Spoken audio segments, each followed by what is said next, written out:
एक अंधेरी गली में कुछ लड़के यश मल्होत्रा को बेरहमी से पीट रहे थे। सोचा क्या था तूने यश? एक अमीर लड़के विक्रांत ने हंसते हुए उसके पेट में लात मारी। तेरा बाप मर गया, मल्होत्रा ग्रुप बर्बाद हो गया, अब तेरी औकात एक कीड़े जितनी है। यश दर्द से कराह रहा था।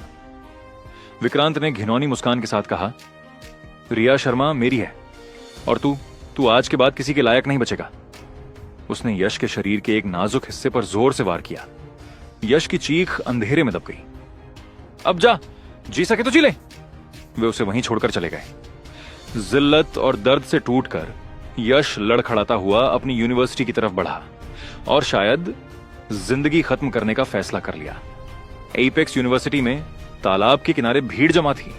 अभी अभी एक लड़के को डूबने से बचाया गया था। अरे ये तो यश मल्होत्रा है ना? किसी ने उसे पहचान लिया।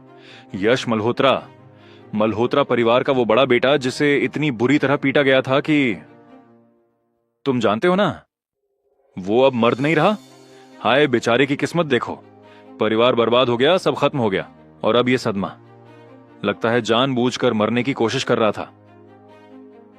अगर मैं उसकी जगह होता तो शायद मैं भी यही करता।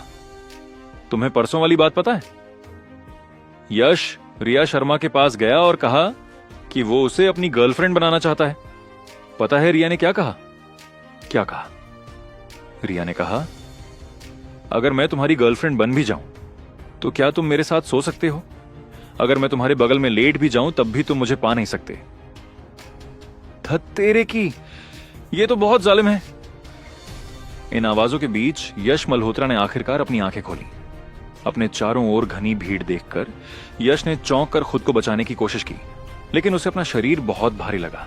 उसने ध्यान से देखा, आसपास के लोगों ने बड़े अजीब कपड़े पहने थे। ये कपड़े आत्मलोक के तो बिल्कुल नहीं थे। यश, तुम जाग गए, तुम ठीक तो हो?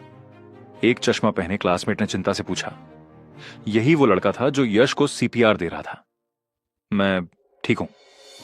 यश उठा और लड़खड़ाते कदमों से वहां से भाग गया।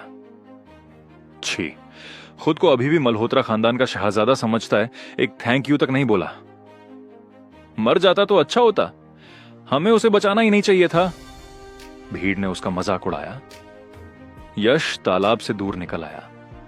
आसपास की ऊंची ऊंची स्टील की इमारतों को देखकर उसका चेहरा अविश्वास से भर गया। वो कहां था? वो जानता था कि ये जगह आत्मलोक तो बिल्कुल नहीं थी। जितना ज्यादा वो सोचता, उसका सिर उतना ही दुखता, जैसे उसकी यादों की गहराई से कुछ बाहर निकलने की कोशिश कर रहा हो। तभी चश्मा पहने वो क्लासमेट चिंतित होकर उसके पीछे आया और फिर से पूछा, यश, तुम सच में ठीक हो ना? क्या मेरा नाम यश मल्होत्रा है? यश ने दुबले पतले लड़के की ओर देखा। उसके सिर में तेज दर्द हो रहा था। ये कौन सी जगह है? तुम अपनी याददाश्त तो नहीं खो बैठे? ये एपेक्स यूनिवर्सिटी है। तुम मल्होत्रा परिवार के बड़े बेटे हो? नहीं, मतलब तुम्हारा परिवार तो पहले ही। लड़का कहते कहते रुक गया, जैसे उसे यह सब जोर से कहने में शर्म आ रही हो। पहले ही क्या? वे अब नहीं रहे। यश, तुम्हारे क्लासमेट होने के नाते मुझे तुम्हें समझाना है। यार हिम्मत रखो, इस झटके की वजह से खुद को मारने की कोशिश मत करो। और वो रिया शर्मा, तुम्हें उसकी बिल्कुल परवाह करने की जरूरत नहीं है। रिया कभी अच्छी लड़की थी ही नहीं। रिया शर्मा? यह नाम सुनते ही यश अचानक कांप उठा और यादें एक सैलाब की तरह उसके दिमाग में उमड़ पड़ी। यश मल्होत्रा को आखिरकार सब कुछ याद आ गया। यह सच में आत्मलोक नहीं था जहां सभी साधना करते थे, बल्कि ये पृथ्वी थी। उसका नाम यश मल्होत्रा था, मल्होत्रा ग्रुप का सबसे बड़ा बेटा। उसकी एक छोटी बहन थी, काव्या। मल्होत्रा ग्रुप की शुरुआत उसके पिता विक्रम मल्होत्रा ने की थी, जो एक अनाथालय में पले बढ़े थे। उन्होंने धीरे धीरे अपना कारोबार बढ़ाया और मल्होत्रा ग्रुप को देश की टॉप 500 कंपनियों में से एक बना दिया। होटल, टूरिज्म, रियल एस्टेट, सब कुछ बहुत अच्छा चल रहा था, लेकिन किस्मत को कुछ और ही मंजूर था। मल्होत्रा ग्रुप में एक बड़ा फाइनेंशियल क्राइसिस आया, जिसके कारण कंपनी दिवालिया हो गई। यश के पिता विक्रम मल्होत्रा ये सदमा बर्दाश्त नहीं कर पाए और उन्होंने एक इमारत से कूदकर अपनी जान दे दी। यश की मां भी दुख में मर गईं और मल्होत्रा परिवार में सिर्फ वो और उसकी बहन काव्या ही रह गए। अब वो मल्होत्रा परिवार का एक अनाथ है। हालांकि उसके नाना अभी भी हैं, लेकिन उसकी मां की मृत्यु के बाद नाना ने किसी को भेजकर उसकी बहन काव्या को व्यास परिवार में भिजवा दिया था। संक्षेप में, यश मल्होत्रा अब बिल्कुल अकेला है। न पैसा, न घर और न ही कोई अपना। हालांकि उसके पिता ने अपनी मृत्यु से पहले दिल्ली के एक बड़े खानदान की लड़की से उसकी शादी तय कर दी थी, लेकिन परिवार के बर्बाद हो जाने के बाद ये शादी शायद टूट ही जाएगी। परिवार में इतना बड़ा बदलाव, एक अमीर शहजादे से सड़क पर आ जाना किसी के लिए भी सहना मुश्किल है। यश भी उनमें से एक था। उसने बहुत ज्यादा शराब पीना शुरू कर दिया, झगड़े करने लगा और आखिरकार एक झगड़े में वो गंभीर रूप से घायल हो गया। उसने अपनी मर्दानगी खो दी। शायद इस सच्चाई को स्वीकार न कर पाने की वजह से यश ने कुछ दिन पहले कुछ ऐसा किया जो उसे नहीं करना चाहिए था। एक लड़की ने उसके स्वाभिमान को गहरी चोट पहुंचाई। वो लड़की रिया शर्मा थी, जो हाई स्कूल से ही यश को पसंद करती थी, सिर्फ इसलिए क्योंकि वो मल्होत्रा परिवार का वारिस था। शायद अकेलेपन का सदमा न झेल पाने के कारण यश रिया के पास गया और उसे अपनी गर्लफ्रेंड बनने के लिए कहा। नतीजा तो पहले से ही तय था। रिया ने बस एक ही वाक्य कहा, जिससे वो पूरे स्कूल में मजाक का पात्र बन गया। यश, क्या तुम्हें अब भी लगता है कि तुम मल्होत्रा परिवार के शहजादे हो? क्या तुम्हें लगता है कि मुझे तुम में कोई दिलचस्पी होगी? और अगर मैं मान भी जाऊं और तुम्हारी गर्लफ्रेंड बनने के लिए तैयार भी हो जाऊं, तो क्या तुम मेरे साथ सो भी सकते हो? मैंने सुना है कि तुम बेकार हो चुके हो। अगर मैं तुम्हारे बगल में लेट भी जाऊं, तब भी तुम मुझे पा नहीं पाओगे। हाँ, क्या तुम मेरे साथ सो भी सकते हो? एक साधारण सा वाक्य, फिर भी इसमें जबरदस्त बेइज्जती छिपी थी। शायद इसी सदमे को न झेल पाने के कारण पृथ्वी वाले यश ने अपनी जान देने का फैसला किया, और इसी वजह से आत्मलोक वाले यश को यहां पुनर्जन्म लेने का मौका मिल गया। यश को रिया याद आई।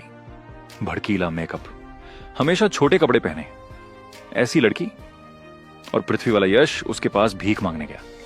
लगता है ये सदमा तो उसके लिए वाकई बहुत ज्यादा था। एक गिरी हुई लड़की, रिया शर्मा। यश के होंठों पर एक ठंडी मुस्कान आई। अब जब उसका पुनर्जन्म हुआ है, वो यश मल्होत्रा है। जो कुछ भी उसका कर्ज था, उसे देर सवेर चुकाना ही होगा। इतनी बेइज्जती और नुकसान सहने के बाद वो उन सभी को जो उसे नीची नजर से देखते थे, घुटनों पर लाएगा। बेशक अभी यश की सबसे बड़ी चिंता यह थी कि क्या वो सचमुच बेकार हो गया है। कोई भी आदमी अपनी मर्दानगी नहीं खोना चाहता। यह उसकी इज्जत का सवाल था। वो इसमें कोई कमी बर्दाश्त नहीं कर सकता था। शुक्रिया रोहन, तुम्हें मेरे पीछे आने की जरूरत नहीं है। मैं कोई बेवकूफी भरा काम नहीं करूंगा। मैं बस गलती से तालाब में गिर गया था। यश ने अपने चश्मे वाले क्लासमेट को धन्यवाद दिया और तुरंत जाने के लिए मुड़ा। उसने एक सुनसान जगह ढूंढी और ध्यान से अपनी जांच की। सौभाग्य से सिर्फ एक छोटी सी नाड़ी ही कटी थी। इस नाड़ी को ठीक करने के दो तरीके थे। पहला था नाड़ी संजीवनी गोली बनाना। यह गोली आसानी से कटी हुई नाड़ी की मरम्मत कर सकती है और शरीर की सभी नाड़ियों को खोलकर जीवन ऊर्जा को बढ़ा सकती है। यश का पुराना संस्थान अमृत और यंत्रों पर शोध करने में माहिर था, इसलिए उसे नाड़ी संजीवनी गोली का फॉर्मूला पता था। समस्या यह थी कि यह पृथ्वी है और उसे नहीं पता कि इसे बनाने के लिए जरूरी जड़ी बूटियां यहां हैं भी या नहीं। इसलिए अब एकमात्र विकल्प दूसरा ही बचा था, साधना। एक बार जब यश साधना शुरू कर देता है और अपनी साधना को देह साधना के तीसरे स्तर तक ले जाता है, तो वो उस छोटी नाड़ी की मरम्मत खुद ही कर सकता है। यश ने आसपास की ऊर्जा को महसूस किया और रोने का मन कर गया। यहां ऊर्जा अविश्वसनीय रूप से कमजोर थी, लगभग न के बराबर। देह साधना के तीसरे स्तर तक पहुंचना बेहद मुश्किल था। अच्छी किस्मत रही तो इसमें 8 या 10 साल लग सकते थे। बुरी किस्मत रही तो 20 या 30 साल भी लग सकते थे। यश ने इतनी कमजोर ऊर्जा वाली जगह कभी नहीं देखी थी। आत्मलोक पर तबाह हो चुकी जगहें भी इससे सैकड़ों गुना बेहतर थीं। लेकिन चाहे कितनी भी मुश्किल क्यों ना हो, वो मेहनत से साधना करेगा। 2 जीवन जीने के बाद यश शक्ति के महत्व को किसी और से बेहतर समझता था। केवल असली ताकत से ही कोई अपनी किस्मत को काबू में कर सकता है। उसी समय दिल्ली, भारत की राजधानी, यहां के तीसरे दर्जे के परिवारों के पास भी अविश्वसनीय ताकत थी। एक कहावत थी कि दिल्ली में आप जिससे भी टकराइए, वो कोई बड़ा अधिकारी हो सकता है। दिल्ली में अनगिनत शक्तिशाली और प्रभावशाली लोग थे।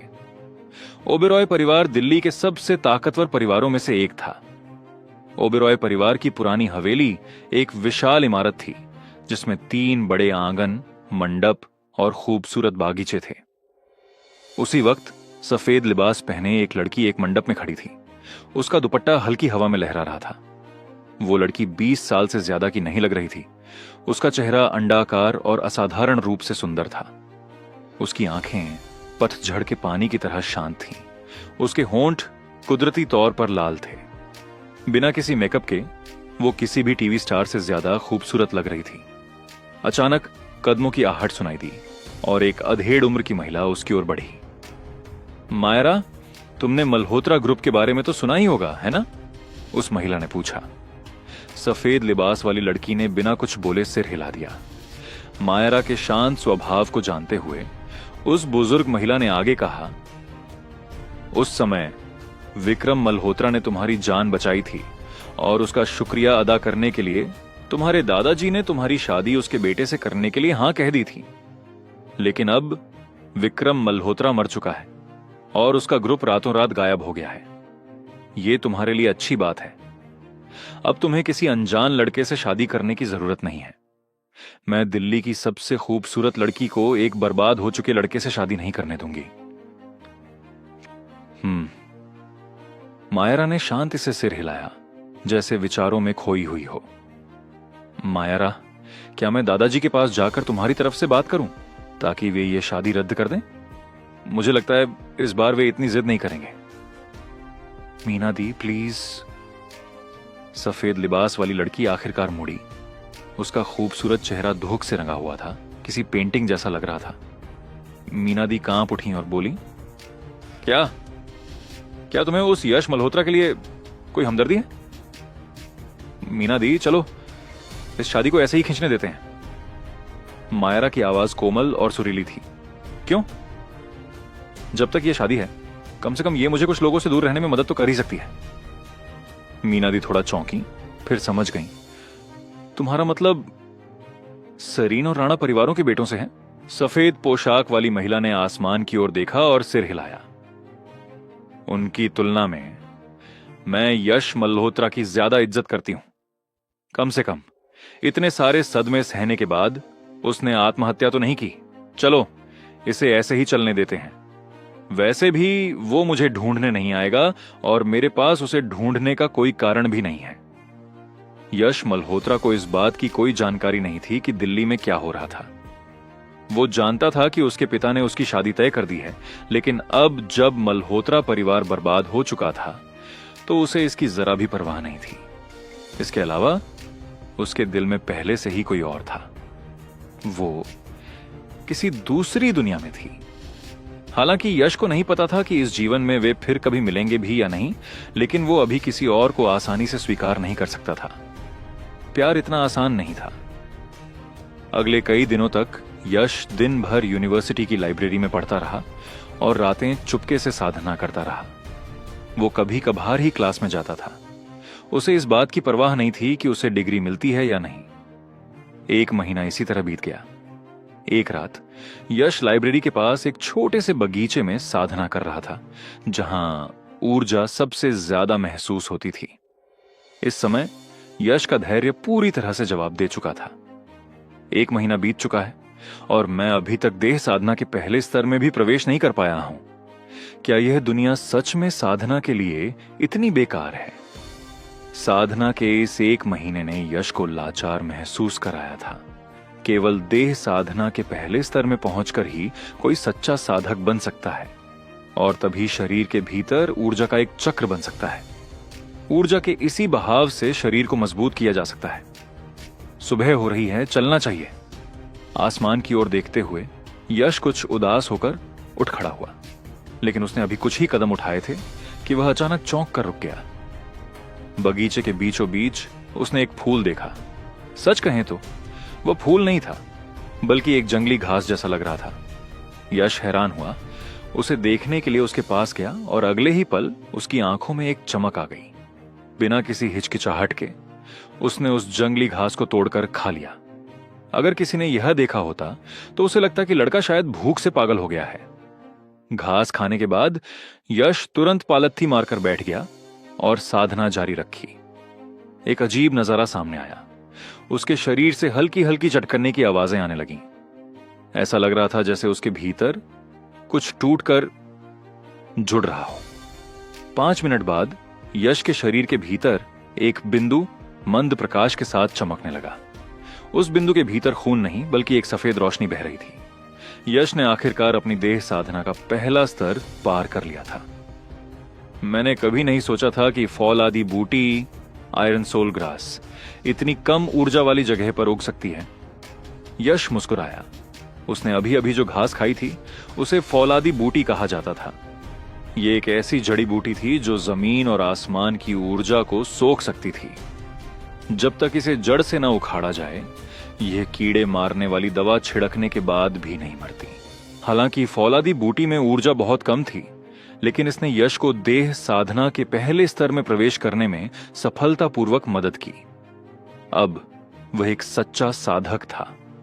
उसे अपना शरीर ताकत से भरा हुआ महसूस हो रहा था। अब साधारण गुंडों से निपटना उसके लिए बच्चों का खेल होगा।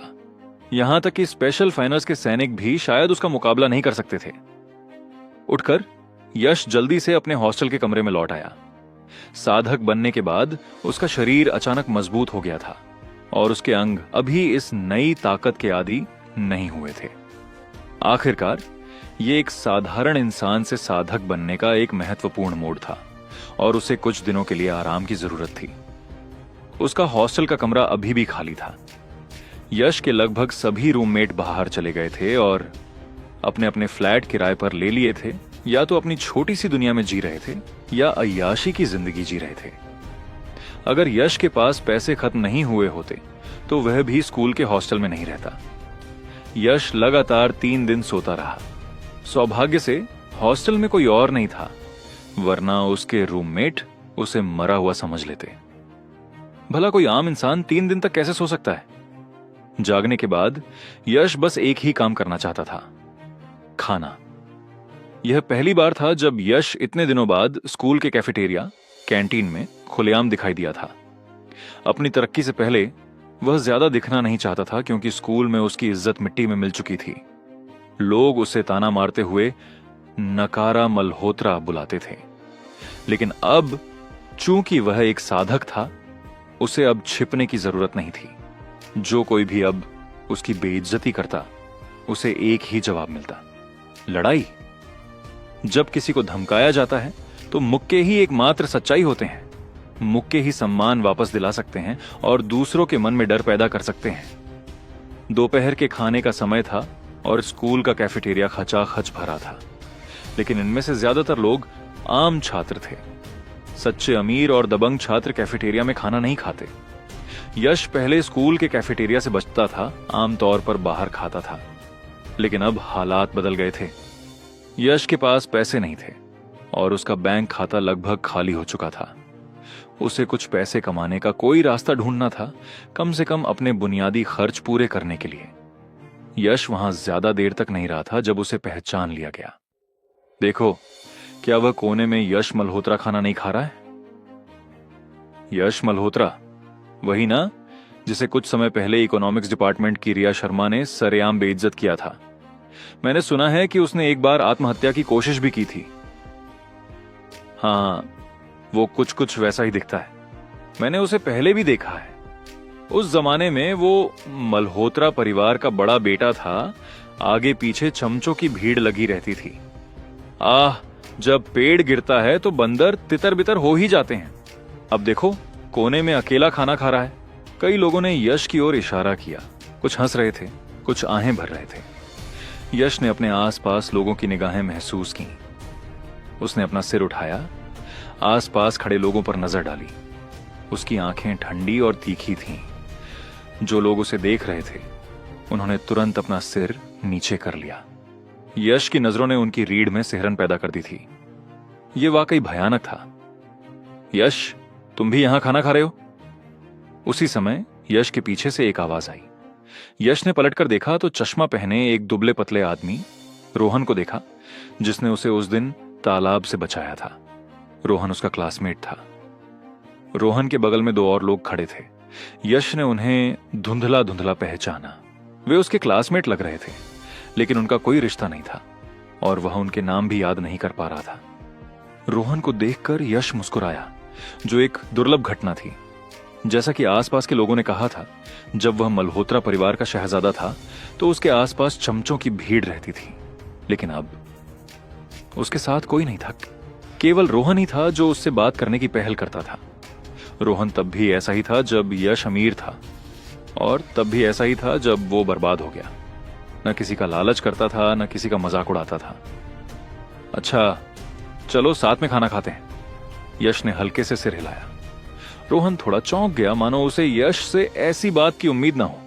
फिर रोहन समझ गया, यश शायद बहुत अकेला होगा। उसका परिवार बिखर गया था और उसका एक भी दोस्त नहीं था। तो चलो यहीं खाते हैं, रोहन ने अपने बगल में बैठे अपने दो दोस्तों से कहा। वे तीनों यश के सामने बैठ गए। हालांकि वे बैठे थे, फिर भी कोई कुछ नहीं बोला। यश को समझ नहीं आ रहा था कि क्या कहे, और रोहन भी ज्यादा बातूनी नहीं था, जिससे माहौल थोड़ा अजीब सा हो गया। अचानक एक भद्दी आवाज गूंजी। ओए चश्मिश, तो तू यहां है? धत तेरे की, मैं तुझे हर जगह ढूंढ रहा था। जल्दी कर और मेरे साथ कागजों पर साइन कर। यश ने ऊपर देखा और एक लंबे चौड़े हट्टे कट्टे लड़के को रोहन की ओर बेरुखी से आते देखा। दो तगड़े गुर्गे उसके पीछे पीछे चल रहे थे। उस लड़के को देखते ही रोहन की आंखों में तुरंत डर भर गया। क्या मैं लोन नहीं ले सकता? लड़का तुरंत भड़क गया। अबे, तू ही तो मेरे पास कर्जा मांगने आया था और अब मना कर रहा है? क्या मुझे हल्के में ले रहा है? बात खत्म होती उससे पहले ही उस लड़के ने रोहन की मेज से प्लेट उठा ली और बिना कुछ कहे उसे रोहन के चेहरे पर जोर से पटक दिया। धड़ाम! एक धीमी सी आवाज के साथ रोहन का दुबला पतला शरीर जमीन पर गिर पड़ा। उसका चेहरा खाने और चटनी से सन गया। उसकी नाक से खून बहकर उसकी पैंट पर टपक रहा था। इस दृश्य ने पहले से शोरगुल वाले कैफेटेरिया को एकदम शांत कर दिया। सभी छात्र उनकी ओर देखने लगे। उनके भाव जटिल और गुस्से से भरे हुए थे, लेकिन किसी ने भी दखल नहीं दिया। उस लड़के का नाम वीर चावला था, जो एक लोकल गुंडा था। शहर से बाहर रहने वाले ये यूनिवर्सिटी के छात्र लोकल गुंडों से सबसे ज्यादा डरते थे। जैसा कि कहावत है, एक ताकतवर अजगर भी एक जमीनी सांप को नहीं दबा सकता। उन्हें तो छोड़ ही दीजिए, जो ताकतवर अजगर नहीं थे। पिछले साल भी कुछ ऐसा ही हुआ था। एक गुंडा एक लड़की का पीछा कर रहा था। एक बार क्लास की पार्टी के दौरान वह गुंडा भी वहीं खाना खा रहा था। उसने उस लड़की को परेशान किया। क्लास के मॉनिटर ने उस लड़की को परेशान होते देखकर विनम्रता से कहा, दोस्त, हम एक पार्टी कर रहे हैं, क्या तुम... मॉनिटर की बात पूरी होने से पहले ही नशे में धुत गुंडे ने उसके सिर पर बोतल फोड़ दी थी। उस दृश्य ने पूरी क्लास को डरा दिया था। क्लास में इतने सारे लोगों के साथ किसी की भी उसके लिए खड़े होने की हिम्मत नहीं हुई। वे केवल चुपके से पुलिस को बुला सकते थे, लेकिन इससे क्या फायदा हुआ? अगर कोई गुस्से में था भी तो वह उसके लिए खड़े होने की हिम्मत नहीं करेगा। यह एक सच्ची कहानी थी जो एपेक्स यूनिवर्सिटी में ही घटी थी। रोहन की नाक से बहुत खून बह रहा था और उसका चश्मा जमीन पर गिरकर टूट गया था। उस समय वह बेहद लाचार था, एक घायल पंछी की तरह दीवार के कोने से टिका हुआ था। धमकाए जाने पर कैसा लगता है? निराशा और लाचारी। शायद रोहन के मन में जवाब देने का विचार आया था, लेकिन ज्यादातर लोगों की तरह उसके मन में विचार तो था, लेकिन हिम्मत नहीं थी, क्योंकि वह जानता था कि वह जवाबी कार्रवाई नहीं कर सकता। उसका कमजोर शरीर लंबे और मजबूत वीर चावला के सामने कुछ भी नहीं था, खासकर तब जब वीर के साथ दो और लोग थे। उसने अपने साथ आए दो सहपाठियों की तरफ देखा। मानो उनसे मदद की गुहार लगा रहे हों। दोनों छात्रों ने दांत पीस लिए और उनमें से एक ने हिम्मत जुटाते हुए कहा, यह है स्कूल का कैफेटेरिया है, तुम। लेकिन उसके बोलने से पहले ही वीर चावला अचानक मुड़ा। उसकी आंखें तीखी हो गईं और बोला, तुम खुद को क्या समझते हो? दफा हो जाओ। एक शब्द और बोला तो तेरी भी पिटाई होगी। जैसे ही वीर ने बोलना खत्म किया, उसका गुर्गा तुरंत आगे बढ़ा। दोनों छात्र चुप हो गए, अपनी ट्रे लेकर कुछ कदम पीछे हट गए। वे रोहन की मदद करना चाहते थे, लेकिन उनकी हिम्मत जवाब दे गई। छी, कायर। वीर चावला हंसा, रोहन की ओर मुड़कर फिर से बोला, अच्छा, अब तुम्हें पता है कि क्या करना है ना? मैं अरे क्या मैं? बस मेरे साथ आ, साइन कर और अपना अंगूठा लगा। अरे, कॉलेज की लड़कियां भी अपने पहचान पत्र के साथ नंगी तस्वीरें खिंचवाने के लिए तुझसे ज्यादा हिम्मत रखती हैं, और तू एक मर्द होकर इतना डरपोक है। भाई चावला, मैं कर्ज नहीं लूंगा, मैं सचमुच कर्ज नहीं लूंगा। रोहन रोया नहीं, लेकिन उसकी आंखें लाल थीं और वह लगभग चीख पड़ा था। अरे, लगता है तुम फिर से पिटना चाहते हो। वीर चावला ने रोहन का कॉलर पकड़ लिया और अपनी भारी मुट्ठी एक बार फिर ऊपर उठा ली। बस, अपने हाथ हटाओ मेरे दोस्त से।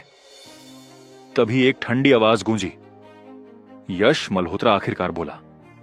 उसने अपनी चम्मच कांटा नीचे रख दी थी। उसकी आंखें बर्फ की तरह ठंडी हो गई थीं। रोहन ही एकमात्र ऐसा इंसान था जिसने यश के सब कुछ खो देने के बाद भी उसे एक मजाक का पात्र नहीं, बल्कि एक क्लासमेट माना था। रोहन को इस तरह पिटते देखकर यश को अपनी पुरानी बेबसी और जिल्लत याद आ गई, लेकिन अब वो पहले जैसा नहीं रहा। अबे, इस बार किसकी हिम्मत हुई बीच में बोलने की? वीर चावला चौंक गया। एपेक्स यूनिवर्सिटी के छात्र इतने बेशर्म कब से हो गए? वीर ने अपना सिर घुमाया और यश को देखकर अचानक हंस दिया।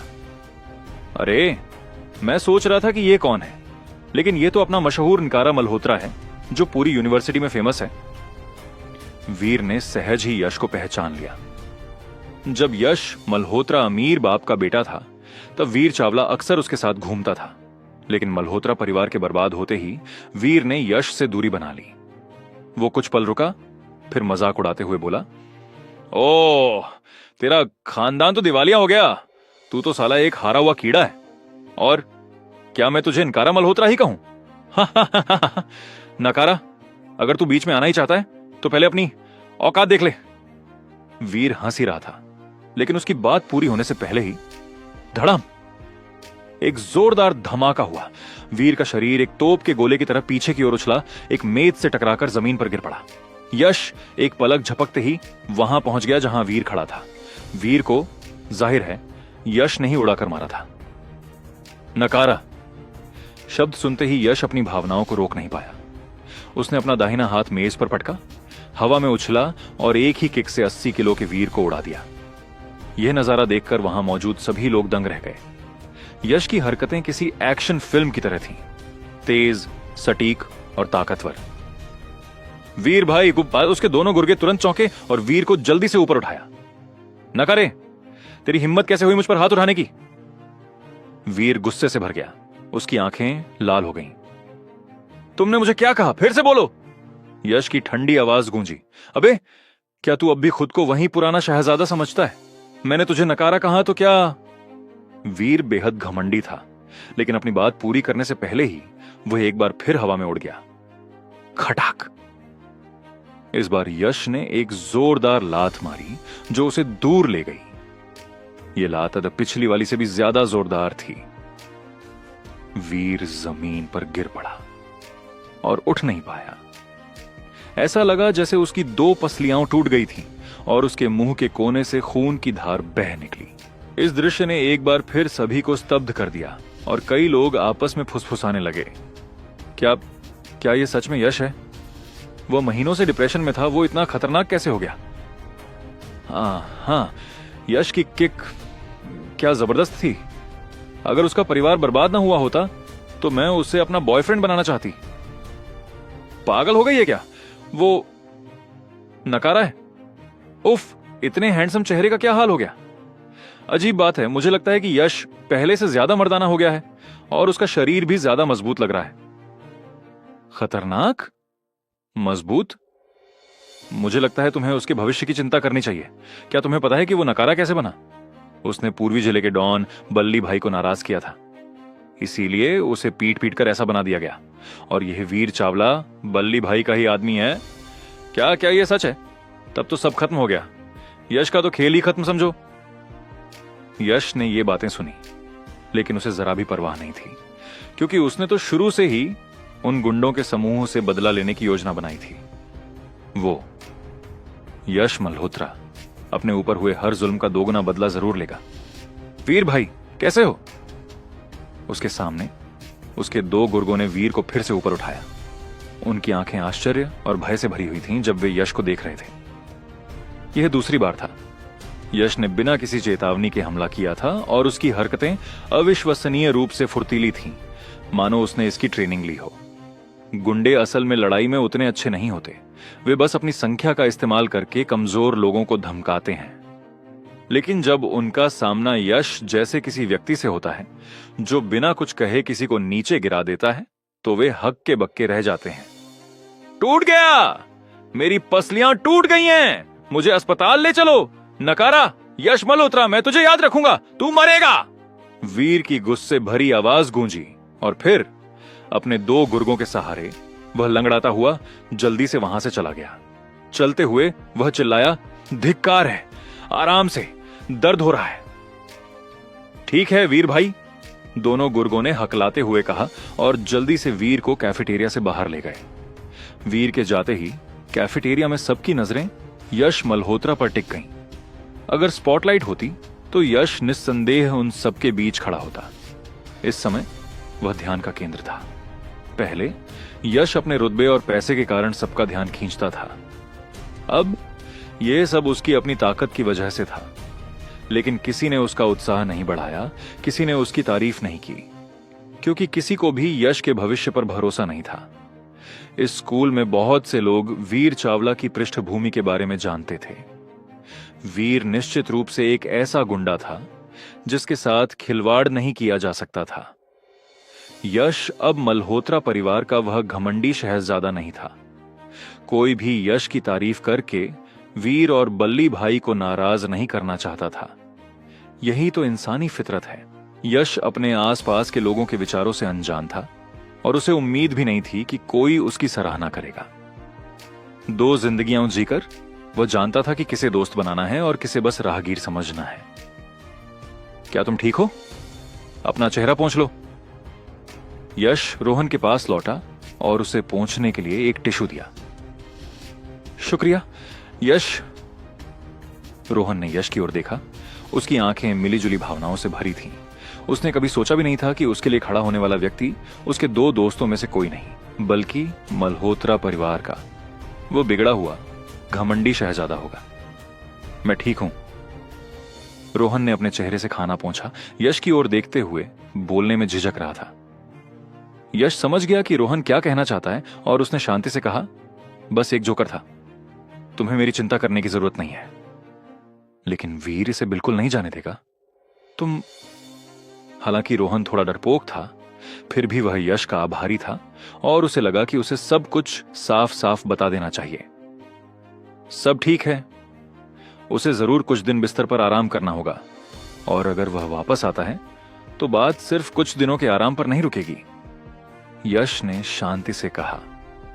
एक साधक होने के नाते उसे किसी का डर नहीं था, आत्मलोक, पर उसने इससे भी ज्यादा खतरनाक हालात का सामना किया था। यहां जो हुआ वह एक छोटी सी झड़प से ज्यादा कुछ नहीं था। यह कहते हुए यश ने जमीन से रोहन का टूटा हुआ चश्मा उठाया और उसे खड़ा होने में मदद की।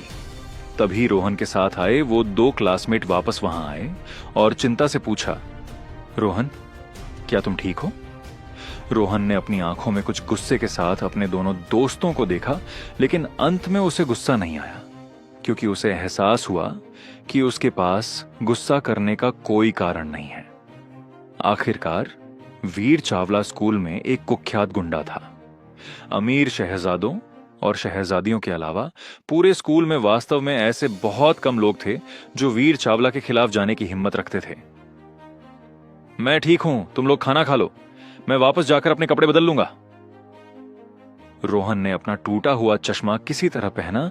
वह अब और कैफेटेरिया में नहीं रुकना चाहता था। वह नहीं चाहता था कि लोग उस पर उंगली उठाएं और उसके बारे में बातें बनाएं। यही उसकी आखिरी बची हुई इज्जत थी। उसने यश की तरफ देखा, आभार जताने के लिए सिर झुकाया, फिर सिर नीचे किया और जल्दी से कैफेटेरिया से बाहर निकल गया। रोहन के जाने के बाद यश खाने के लिए अपनी सीट पर वापस आ गया। उसका चेहरा शांत और संयमित था, मानो कुछ हुआ ही ना हो। अरे, यश जा नहीं रहा है, वहीं बैठकर इतनी शांति से खा रहा है। क्या उसे डर नहीं है कि वीर चावला बदला लेने के लिए लोगों को ले आएगा? वह वाकई बहुत दिलेर है। लगता है वह अब भी खुद को पहले जैसा शहजादा समझता है। अफसोस, मल्होत्रा परिवार बहुत पहले ही बिखर चुका है, वरना वह इस कैंटीन में खाने के लिए मजबूर ना होता।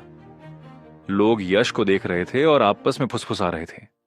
यश ने आसपास की बातचीत को नजरअंदाज किया और चुपचाप खाना खाया। उसने 3 दिनों से कुछ नहीं खाया था और आज उसकी भूख जबरदस्त थी। उसने 3 प्लेटें खत्म कर दी, तब जाकर उसका पेट भरा। इसके बाद उसने अपनी प्लेट साफ की और कैफेटेरिया से बाहर चला गया। यश अपने हॉस्टल में वापस नहीं लौटा, न ही उसे ध्यान और साधना के लिए कोई शांत जगह मिली। पृथ्वी की ऊर्जा बहुत कमजोर थी। अगर वह बस बैठकर साधना करता तो एक स्तर भी आगे बढ़ने में 8 या 10 साल लग सकते थे। सौभाग्य से कैंपस में मिली फौलादी बूटी ने उसे आशा दी थी। हालांकि पृथ्वी की ऊर्जा कमजोर थी, लेकिन भारत विशाल और संसाधनों से भरा देश था। यहां कई आध्यात्मिक जड़ी बूटियां और औषधियां हो सकती थीं, जो उसकी साधना को तेजी से बेहतर बना सकती थीं। यश कुछ देर कैंपस में घूमता रहा, कुछ और फौलादी बूटी ढूंढने की कोशिश में। दुर्भाग्य से हकीकत क्रूर थी। उसने पूरा कैंपस छान मारा, लेकिन दूसरी नहीं मिली। छोड़ो, मुझे पहले कुछ पैसे कमाने हैं। यश ने अपना सिर हिलाया। उसका वर्तमान साधना स्तर देह साधना का पहला स्तर था। हालांकि वह बहुत शक्तिशाली नहीं था, फिर भी वह कुछ स्पेशल फाइनर्स के सैनिकों का सामना कर सकता था और साधारण गुंडे उसके लिए कोई समस्या नहीं थी। साधना में जल्दबाजी नहीं की जा सकती, लेकिन पैसा जरूरी है। किसी भी दुनिया में पैसा एक जरूरत है। यश ने स्कूल छोड़ दिया और शहर के बाहरी इलाके में एक छोटे से विला फार्म हाउस में जाने के लिए टैक्सी ली। यह विला पुराने यश ने किराए पर लिया था। अगर उसे ठीक से याद है तो किराया 1 सप्ताह में देना था। यश यहां अपना सामान पैक करने और यह देखने आया था कि वह क्या बेच सकता है। उदाहरण के लिए, कपड़े और बाकी सामान जो उसने पहले खरीदे थे, वह उन्हें किसी भी कीमत पर बेच सकता था। लगभग 20 मिनट बाद यश यूनिवर्सिटी के पास वाले उस पॉश इलाके में पहुंच गया। यहां का नजारा बहुत खूबसूरत था। नीला आसमान साफ था और विला एरिया के गेट पर अक्सर महंगी लग्जरी कारें आती जाती रहती थीं। कभी कभी एपेक्स यूनिवर्सिटी की छात्राएं भी इन लग्जरी कारों में बैठती थीं। एपेक्स यूनिवर्सिटी में एक कहावत मशहूर थी, अगर आप अमीर और ताकतवर लोगों से मिलना चाहते हैं तो बस इस विला एरिया में टहलने चले आइए। समाज इतना यथार्थवादी था कि ये चीजें आम हो गई थीं। कितने लोग अपने असली इरादों पर कायम रह पाते हैं। यश ने टैक्सी को अंदर नहीं जाने दिया। विला एरिया बड़ा था और उसके पास सीमित नकदी थी, इसीलिए वह एक एक पैसा बचाना चाहता था। जैसे ही वह कार से बाहर निकला, विला से एक आलीशान कार निकली, एक रोल्स रॉयस घोस्ट। एक मोटा अधेड़ उम्र का आदमी ड्राइवर की सीट पर बैठा था, जबकि एक युवती पैसेंजर सीट पर बैठी थी। उसने हल्के नीले रंग का जंप सूट पहना था। उसके लंबे काले बाल झरने की तरह उसकी पीठ पर फैले हुए थे। बैठने के बाद भी उसके सुडौल शरीर के उभार साफ दिखाई दे रहे थे। उसकी लंबी खूबसूरत टांगें बेदाग थीं। हालांकि उसने कोई मेकअप नहीं किया था। उसका चेहरा किसी पेंटिंग जैसा बेहद खूबसूरती से गढ़ा हुआ था। इसके अलावा वह एक अलौकिक सुंदरता से भरी लग रही थी। बनावटी नहीं, बल्कि एक शांत निर्मल आकर्षण, मानो किसी शांत घाटी में खिला कोई अकेला फूल हो। 2 जीवन जीने और उस आत्मलोक पर अनगिनत सुंदरियाओं देखने के बाद भी यश अभी भी इस महिला को देखकर चकित था। यह अफसोस की बात थी कि इतनी शांत और सुंदर महिला किसी परी जैसी एक मोटे अधेड़ उम्र के पुरुष के बगल में बैठी थी। और अजीब बात यह थी कि यह महिला इतनी जानी पहचानी क्यों लग रही थी। यश ने उस महिला को देखा और उसने भी स्वाभाविक रूप से यश को देखा। यश को देखते ही वह कांप उठी। उसकी आंखें शर्मिंदगी से भर गईं, जैसे पकड़े जाने का डर हो। उसकी प्रतिक्रिया से साफ था कि वह और यश वास्तव में एक दूसरे को जानते थे। उनकी नजरें कुछ पल के लिए मिलीं और फिर महिला ने अपना सिर नीचे कर लिया, शर्मा गई, यश की ओर दोबारा देख नहीं पाई, मानो उसने कुछ गलत किया हो और पकड़ी गई हो। सौभाग्य से रोल्स रॉयस जल्दी से चली गई, जिससे थोड़ी सी शर्मिंदगी कम हो गई। रोल्स रॉयस पूरी तरह से नजरों से ओझल होने के बाद ही यश को याद आया, ये महिला उसकी क्लासमेट मीरा खन्ना थी, जो एपेक्स यूनिवर्सिटी की 10 सबसे सुंदर लड़कियों में से एक थी। बात करें तो पुराने यश ने एक समय में मीरा का पीछा किया था, लेकिन दुर्भाग्य से मीरा यूनिवर्सिटी की प्रसिद्ध, शांत और सुंदर देवी थी, जिसने यश को पूरी तरह से अनदेखा कर दिया था। वह हर लड़के के सपनों की रानी थी और सबसे शुद्ध मानी जाने वाली लड़की थी। अगर अपनी मृत्यु से पहले पुराने यश ने यह दृश्य देखा होता तो शायद वह गुस्से से ही मर गया होता। अपना सिर हिलाते हुए, अपने मन में उलझे विचारों को रोकते हुए यश विला के गेट में कदम बढ़ाकर चला गया। हालांकि यश का परिवार मुश्किल दौर से गुजर रहा था, लेकिन यहां के सुरक्षा गार्ड इस बात से अनजान थे कि मल्होत्रा परिवार की सारी संपत्ति जब्त हो चुकी है। बस एक ही चीज जब्त नहीं हुई थी, वो थी इस किराए के विला के अंदर की चीजें। विला के अंदर घुसकर लगभग 20 मिनट चलने के बाद यश आखिरकार अपने घर के गेट पर पहुंच गया। अजीब है, पहुंचते ही यश ने भौहें चढ़ाईं। उस समय विला का गेट पूरी तरह खुला था और आंगन में 2 लग्जरी कारें खड़ी थीं, एक ऑन्डी और दूसरी लिंकन। यश ने अंदर कदम रखने से पहले घर का नंबर चेक किया कि कहीं वो गलत जगह तो नहीं चला गया। मॉम डैड, ये सारा सामान फेंक दो। इस विला में पहले कौन रहता था? उन्हें जरा भी तमीज नहीं है, तरह तरह की फालतू चीजें बिछा दी हैं, खासकर ये चादरें इतनी रंग बिरंगी, घिनौनी हैं। जैसे ही वह दरवाजे पर पहुंचा, यश ने एक लड़की को शिकायत करते सुना। उसने देखा कि एक लड़की लिविंग रूम में कचरे के ढेर के सामने खड़ी लगातार शिकायत कर रही थी। इस कचरे में यश का निजी सामान था, जैसे कपड़े, चादरें, एक प्रोजेक्टर और एक गेम कंसोल। ये चीजें सस्ती नहीं थीं, लेकिन अब ये लिविंग रूम के बीचों बीच कचरे की तरह ढेर हो गई थी। वह लड़की सिर्फ 19 साल की लग रही थी। उसकी छोटी बंधी थी, उसने एक छोटी सी ड्रेस पहनी हुई थी और वह घृणा से मुंह बनाए हुए थी। अनिका, बेटा चिंता मत करो, मम्मी पापा अभी सामान समेट रहे हैं, हम थोड़ी देर में ये सब बाहर निकाल देंगे। लड़की के बगल में एक अधेड़ उम्र का पुरुष और एक महिला खड़े थे। अधेड़ उम्र के पुरुष ने सूट और चमचमाते जूते पहने हुए थे और उनका पूरा पहनावा डिजाइनर ब्रांड का लग रहा था।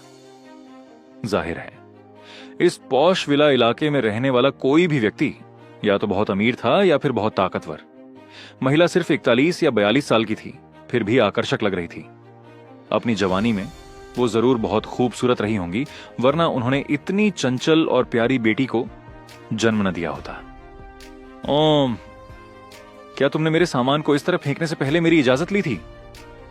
यश असल में कुछ बोलना नहीं चाहता था, लेकिन इन 3 लोगों के परिवार ने उसके आने पर ध्यान ही नहीं दिया था। तुम, अधेड़ उम्र के पुरुष और महिला ने आखिरकार यश को देखा। उनके चेहरे पर उलझन थी। यश ने उन तीनों की तरफ देखा और शांति से कहा, मैं वही घटिया पसंद वाला इंसान हूं जिसका जिक्र आपकी बेटी ने किया था। अधेड़ उम्र का आदमी श्रीकांत थोड़ा चौंका, फिर मुस्कुराया और विनम्रता से बोला, तो आप ही पिछले किराएदार हैं। बेटा प्लीज मेरी दखलंदाजी माफ करना, अनिका की बातों पर ध्यान न दो। श्रीकांत साफ तौर पर एक संभ्रांत व्यक्ति थे और वह यश के साथ काफी विनम्रता से पेश आ रहे थे, लेकिन हर कोई श्रीकांत जैसा सभ्य नहीं था। तो क्या हुआ अगर मैंने कह दिया कि तुम्हारा टेस्ट खराब है? देखो, तुमने जो कपड़े और चादरें खरीदी हैं सब चटकीले और रंग बिरंगे हैं। जो लोग तुम्हें नहीं जानते वे सोचेंगे कि तुम कोई अजीब हो। अनिका, तुम ऐसा कैसे बोल सकती हो? श्रीकांत ने लड़की को घूरा, लेकिन उसकी नजर में डांट से ज्यादा दुलार था। पापा, मैं सच कह रही हूं। अच्छा हुआ कि तुम यहां आ गए। जल्दी करो और अपना सामान पैक करके निकल जाओ, मुझे घर फिर से सेट करना है। हालांकि यश अपना सामान पैक करने के लिए ही वहां आया था, लेकिन लड़की का व्यवहार उसे जरा भी पसंद नहीं आया। उसने लड़की की तरफ देखा और व्यंग्यात्मक लहजे में कहा, जाना तो तुम्हें चाहिए, ये मेरी जगह है। मकान मालिक के साथ मेरा एग्रीमेंट अगले 7 दिनों में खत्म नहीं हो रहा है। ये यश की बात सुनकर तीनों दंग रह गए। श्रीकांत ने तुरंत फोन उठाया और मकान मालिक का नंबर डायल किया। क्या? अभी तो लीज खत्म होने में 7 दिन बाकी हैं। तुमने हमें बताया क्यों नहीं? ठीक है, अभी के लिए बस इतना ही। श्रीकांत ने कुछ नाराजगी से फोन रख दिया। फिर वह यश की तरफ मुस्कुराए और बोले, तुम्हारा नाम यश है ना? माफ करना बेटा, मकान मालिक को लगा कि तुम वापस नहीं आ रहे हो, इसलिए उसने हमें नहीं बताया। एक काम करें, यह विला इतना बड़ा है कि हम 2 दिन से अपनी खरीदी हुई सारी चीजें जमा रहे हैं। अब रहने के लिए दूसरी जगह ढूंढना हमारे लिए बहुत थका देने वाला है। क्यों ना हम साथ रहें? मैं तुम्हें इन 7 दिनों का किराया अलग से दे दूंगा। पापा, हमें अलग से किराया क्यों देना है? हमने तो कॉन्ट्रैक्ट भी साइन किया है। लड़की ने मुंह बनाया, वह नाखुश थी। चुप रहो, श्रीकांत ने जरा सख्ती से कहा और लड़की चुप हो गई। यश ने एक पल सोचा। उसके पास इस समय वाकई पैसे की सख्त कमी थी। यहां विला का किराया हजारों में था। पुराने यश के लिए यह सिर्फ एक जोड़ी जूतों की कीमत थी, लेकिन अब नए यश के लिए यह जिंदगी जीने की कीमत थी।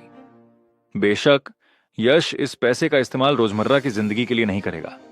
वह इससे अपना काम चलाना चाहता था। वह इससे औषधीय जड़ी बूटियां खरीदेगा और औषधीय सूप बनाएगा। पिछले 1 महीने से साधना के अलावा यश अक्सर लाइब्रेरी जाकर जड़ी बूटियों का अध्ययन करता था। उसने पाया कि हालांकि पृथ्वी की जड़ी बूटियां आत्मलोक की जड़ी बूटियों से अलग हैं, फिर भी कुछ के गुण और प्रभाव ये एक जैसे हैं। हालांकि इनकी तुलना आत्मलोक की जड़ी बूटियों से नहीं हो सकती थी, फिर भी ये कुछ न होने से तो बेहतर ही थीं। यश ने अपनी साधना को देह साधना के दूसरे स्तर तक बढ़ाने के लिए इन जड़ी बूटियों का उपयोग करने की योजना बनाई। मुझे अकेले रहने की आदत है, यश ने कहा। हालांकि वह मन ही मन सहमत हो चुका था, लेकिन वह इसे तुरंत जाहिर नहीं कर सकता था। 2 जिंदगियां जी लेने के बाद वह कोई भोला भाला नौसिखिया नहीं था।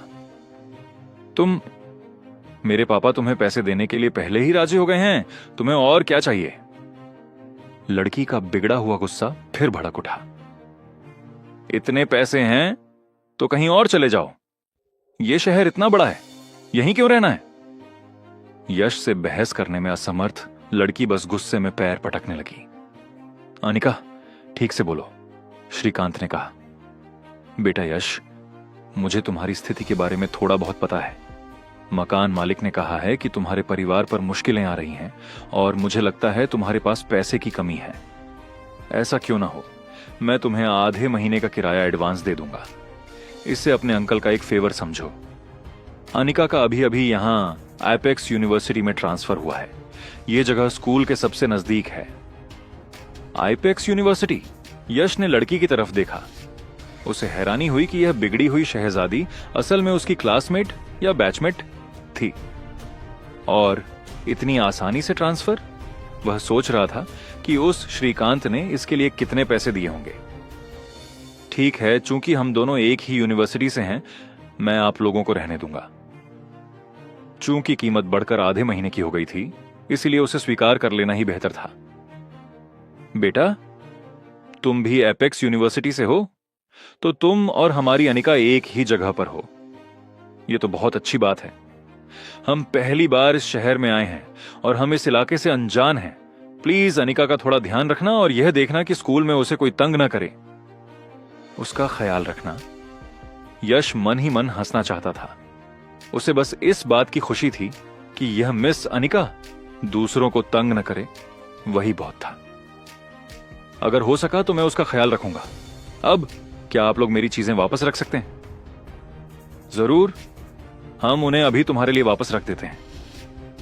श्रीकांत और उनकी पत्नी वाणी फिर से व्यस्त हो गए, जबकि मिस अनिका लिविंग रूम के सोफे पर एक कुशन को गले लगाकर आहें भर रही थी।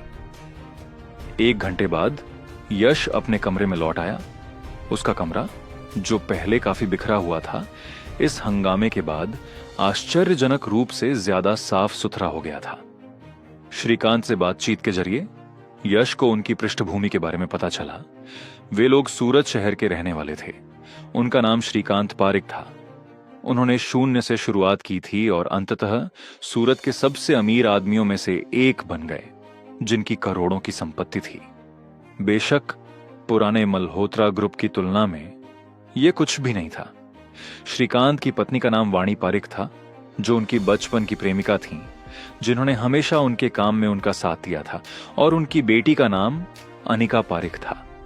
उस शाम श्रीकांत और वाणी के गर्मजोशी भरे बुलावे पर वे चारों रात के खाने के लिए बाहर गए, लेकिन माहौल थोड़ा अजीब था। अनिका को यश बिल्कुल पसंद नहीं आया। अगर श्रीकांत ने उसे अपने सीनियर यश के लिए ड्रिंक टोस्ट करने के लिए नहीं कहा होता, तो वह उससे एक शब्द भी नहीं कहती। रात के खाने के बाद श्रीकांत पारिक ने यश के कार्ड में 1 लाख रुपए ट्रांसफर कर दिए।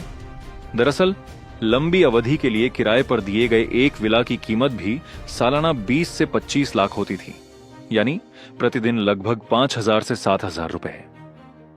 श्रीकांत ने उसे लगभग 10,000 प्रतिदिन के हिसाब से भुगतान किया था, जो उनकी अमीरी और दरियादिली को दिखाता था। यश ने अपने खर्च के लिए उस 1 लाख में से कुछ हजार रुपए निकाले और फिर अपने फोन का बिल भरने के लिए एक मोबाइल फोन की दुकान पर गया। उसके फोन का बिल कई दिनों से बकाया था, इसीलिए उसका मकान मालिक उससे संपर्क नहीं कर पाया था और उसने बिना उसकी इजाजत के विला किसी और को किराए पर दे दिया था। धत तेरे की, 5,000 रुपए का बिल! अगर यश को अभी अभी वो 1 लाख रुपए न मिले होते तो ये 5,000 रुपए उसे वाकई बहुत चुभते। बिल चुकाने के बाद उसने जाने से पहले जल्दी से सभी फालतू प्लान रद्द कर दिए। यश विला या स्कूल नहीं लौटा, बल्कि एक पुरानी चीजों और खजानों के बाजार में चला गया। आइपेक्स यूनिवर्सिटी देश के टॉप 10 प्रमुख विश्वविद्यालयों में से एक थी, और यह शहर जहां यह स्थित था, देश के सबसे आर्थिक रूप से विकसित शहरों में से एक था। यहां के खजानों और पुरानी चीजों के बाजार को खजाना बाजार के नाम से भी जाना जाता था। कई अमीर और संभ्रांत लोग यहां अच्छी चीजों की तलाश में आते थे। यश इस जगह से खुद को परिचित कराने आया था, यह देखने के लिए कि यहां क्या बेचा जाता है, और फिर उसने यहां और पैसे कमाने के लिए अपने पैसे का उपयोग करने की योजना बनाई। केवल अधिक पैसा कमाकर ही वह अपनी मनचाही औषधीय जड़ी बूटियां, जैसे सदियों पुरानी अश्वगंधा या हिमालय की शिलाजीत, एकत्र कर सकता था। खजाना बाजार बहुत बड़ा था। यहां आने जाने वाले ज्यादातर लोग मध्यम आयु वर्ग के या बुजुर्ग थे। हालांकि कभी कभी युवा अमीर बाप के बेटे अपनी गर्लफ्रेंड को घुमाने और अपना रुतबा दिखाने के लिए ले आते थे। बाजार में कोई खास नियम नहीं थे। अगर आपके पास कुछ अच्छा है तो आप बेचने के लिए एक स्टॉल लगा सकते हैं। यश ने विक्रेताओं को पुरानी मूर्तियां और दुर्लभ खजाने बेचते देखा, और कुछ ने तो तावीज भी बेचे। बेशक ये तावीज सभी नकली थे। इधर उधर घूमने के बाद यश टैक्सी लेकर विला वापस आ गया। रात हो चुकी थी और विला में हल्की रोशनी थी। पारिक परिवार के सभी लोग सो चुके थे, सिवाय अनिका के कमरे के, जहां अभी भी बत्ती जल रही थी। जैसे ही यश अनिका के कमरे के पास से गुजरा, वह एक पतली सी पारदर्शी नाइट गाउन पहने नंगे पैर बाहर आई। यश अनिका को देखकर चौंक गया और अनिका भी यश को देखकर चौंक गई। तभी एक चीख सुनाई दी, आहा, कमीने, बेशरम! अनिका ने जोर से गाली दी और जल्दी से अपने कमरे में लौट गई। यश पूरी तरह से हक्का बक्का रह गया। धत तेरे की, मैंने किसका क्या बिगाड़ा था? वह तो बस गुजर रहा था और बेवजह डांट खा गया। तुम ही तो थीं जो ऐसा पारदर्शी नाइट गाउन पहनकर बाहर आई थीं। जरा सोचने पर लगता है उसने अभी अभी कुछ देखा है, कुछ उभरा हुआ। इस मिस अनिका ने तो ब्रा नहीं पहनी थी। सिर हिलाते हुए यश अपने कमरे में लौट आया, दरवाजा बंद कर लिया और सोने के बजाय अपने शरीर में मंद ऊर्जा को नियंत्रित करने लगा। सांस लेने का अभ्यास करने लगा। हालांकि साधना बढ़ाना कठिन था, कम से कम इससे उसका शरीर मजबूत तो हो सकता था। अगली सुबह भोर से पहले यश बाहर निकला और विला क्षेत्र के पीछे एक छोटे से बांस के झुरमुट की ओर चल पड़ा। इस बांस के झुरमुट में पूरे विला क्षेत्र में सबसे अधिक ऊर्जा केंद्रित थी। यश ने सोचा कि वह सबसे पहले आया है, लेकिन अप्रत्याशित रूप से एक बूढ़ा व्यक्ति पहले से ही बांस के झुरमुट के सामने मार्शल आर्ट का अभ्यास कर रहा था। बूढ़े व्यक्ति के घूंसे शक्तिशाली और जोरदार थे। हर वार के साथ एक फुसफुसाहट जैसी आवाज आ रही थी। हालांकि यश ने तुरंत बूढ़े व्यक्ति की सांस लेने में कुछ गड़बड़ी महसूस की।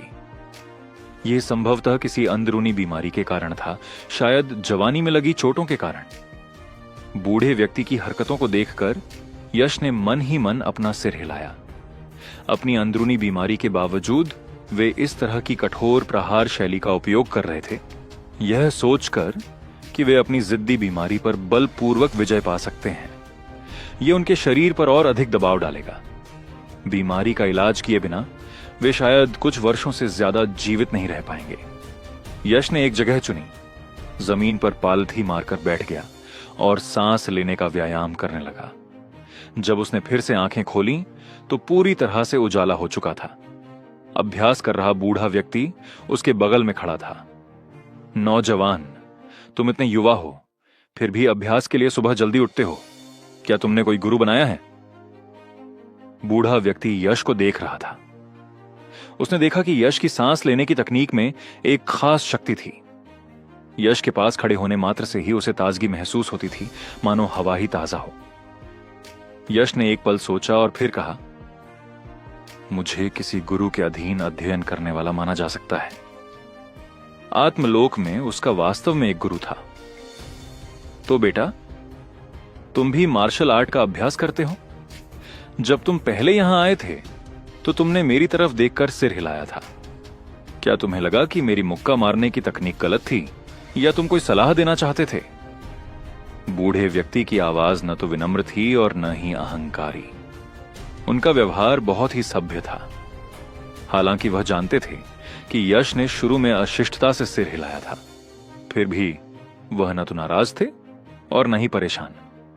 यश ने विनम्रता से उत्तर दिया, मैं मार्गदर्शन देने की हिम्मत तो नहीं करूंगा, लेकिन मुझे लगता है कि मुक्केबाजी की यह शैली आपके लिए उपयुक्त नहीं है सर, या यूं कहें कि आपका वर्तमान स्वास्थ्य इसके अनुकूल नहीं है। ओह, तुम ऐसा क्यों कह रहे हो? यश मंद मंद मुस्कुराया। आपको अपनी सेहत के बारे में मुझसे बेहतर पता होना चाहिए। बूढ़े व्यक्ति की आंखें आश्चर्य से चौड़ी हो गईं। उन्होंने यश को ध्यान से देखा और फिर कहा, नौजवान, तुम बहुत काबिल हो। मैंने तुम्हें गलत समझा था। क्या तुम मुझे बता सकते हो कि मैं अपनी सेहत कैसे सुधार सकता हूं? मैं कुछ और साल जीना चाहता हूं। अपनी पोती की शादी देखना चाहता हूं। बुजुर्ग का दोस्ताना व्यवहार देखकर यश ने सोचा कि अगर हो सके तो मदद जरूर करेगा। सर, मेरे पास कोई खास हुनर नहीं है, बस सांस लेने की एक तकनीक है, लेकिन मुझे नहीं पता कि वो आपके लिए सही है या नहीं। मैं आपको अभी एक छोटी सी तकनीक सिखाता हूं। पहले उसका अभ्यास करो और अगर वो काम कर जाए तो आप मुझसे बाकी तकनीकें पूछ सकते हैं। सांस लेने की तकनीकें? क्या यही वो तकनीक है जिसका तुमने अभी प्रदर्शन किया था? बुजुर्ग यश के सांस लेने के व्यायामों को देख रहे थे और स्वाभाविक रूप से जानते थे कि यश की तकनीकों में गहरे रहस्य छिपे हैं। नौजवान, तुम्हारी यह निस्वार्थता सराहनीय है।